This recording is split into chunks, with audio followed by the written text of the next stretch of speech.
Dante, saan pwedeng mag-file ng complaint itong mga artist or singer at ano yung pwede nilang ihaing reklamo laban sa mga hindi otorisadong paggamit ng kanilang mga kanta?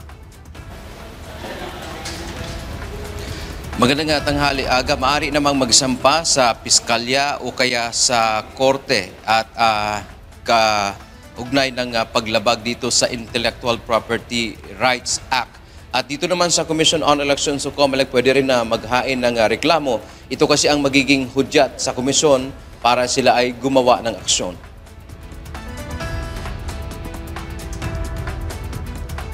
Ito yung naging tugon ng komisyon sa naging post ng bandang Lola Amor na may gumamit sa kanilang kanta sa campaign jingles na wala silang consent. Ayon kay Chairman George Erwin Garcia, kung may inihaing reklamo sa kanila, maaari muna nilang pagpapaliwanagin ang isang kandidato na gumamit ng isang kanta para sa campaign jingle.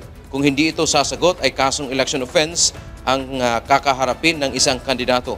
Noong nakaraang Enero, lumagda ang COMELEC at Intellectual Property Office of the Philippines ng kasunduan para mapangalagaan ang gawang sining ng mga Filipino artists nitong panahon ng halalan.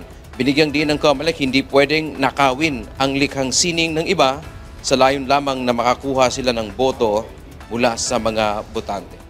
Aga, bukod nga dito sa nilagdaang kasunduan kung saan pinangangalagaan ang likhang sining ng ating mga artist, mga singer, mga banda, ayon ipinagbabawal din ng COMELEC yung mga jingle na kung saan may diskriminasyon, lalo na doon sa mga kababaihan o sa mga nasa third sexes.